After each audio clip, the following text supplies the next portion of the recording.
right, I am sitting in this really flattering light thinking that I wanted to do another video for my day one channel, as ridiculous as that is, since I haven't done one in forever. But I figured I needed to just kind of mark this day. It is Friday, July 10th. And as I sit here, I am actually sitting in a very remote location. I think literally, for someone who's really good at stone throwing, I am literally a stone's throw away from the North Carolina border at the very top of Georgia. And so I'm right at the bottom of the Nantahala and obviously Appalachian country, which I love. And I have set aside a week to just remove myself. I'm calling it a work retreat, but it's a solo work retreat. I'm just wanting to remove myself from my day-to-day life so that I can take 7 days to just focus on doing some things to build the kind of work that I want to build. I have pretty much gotten myself in a position where I don't have a lot of time, I have really no time to sit and do anything that has to do with marketing or building my website or really trying to just think about what it is and how to put together the things I want to do. I have all these ideas.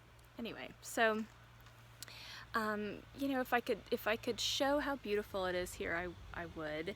I'll have to do another video in the daytime. There's actually a car coming right now, which you might be able to hear. It's really unusual.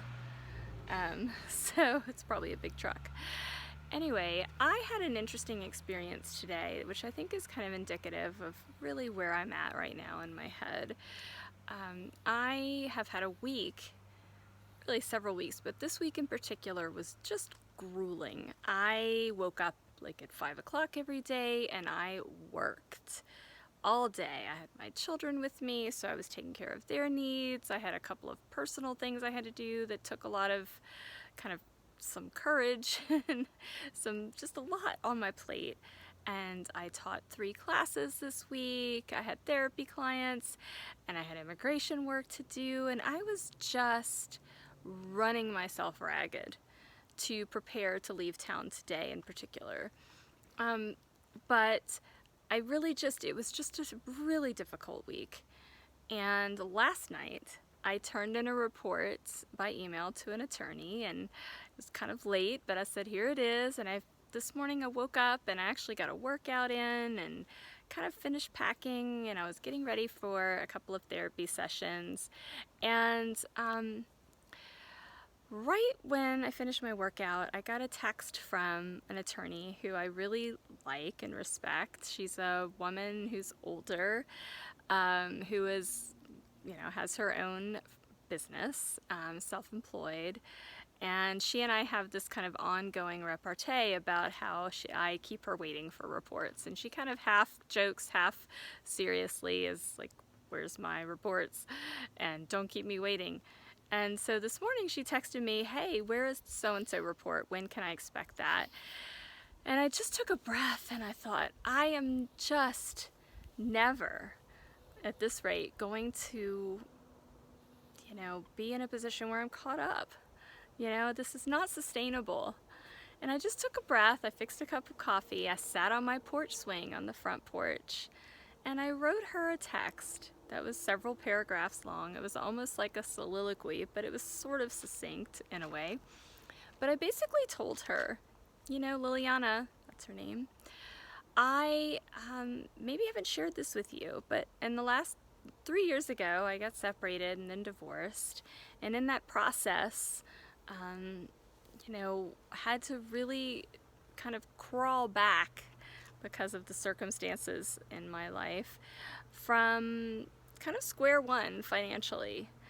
And I am determined to remain self-employed and in charge of my own destiny, but I have overcommitted myself to the point of absurdity. And I told her, you know, like, here's what I'm trying to do. I am trying to do less of certain types of immigration work, and I'm trying to do more wellness work and therapy and mind-body skills work, and it's just become impossible for me to keep all the balls in the air. And I told her, I said, I recognize that I keep you and others waiting for reports, and that is not the life that I want for myself. And I said, taking a week, I told her what I'm doing, and when I get back, I will attack that report for her and get it done. And I read my text, I sent it, and I sat and I just felt tearful, which I never do. And it's 7 in the morning, and I'm sitting on my porch swing, and I said to myself, the first thing that came up when I hit send on that text was, I'm proud of you. I'm proud of you. I said that to myself, and I started to kind of cry on my porch. And I am proud of myself. I'm proud of myself. I have been able to build my life for myself and my children these 3 years. I have managed to remain self-employed and pay my bills and make a life for myself and have a home that I really like. I have done it, and I'm fucking proud of myself. But I need to make some changes if I'm going to continue on this path. And so these 7 days are going to be a time for me to make some changes, and I'll probably do a lot of videos and a lot of writing. But I just thought I would go ahead and update my day one with just this little day one, which is a long-winded bullshit but really serious personal statement on what I'm trying to do and why. So here I am.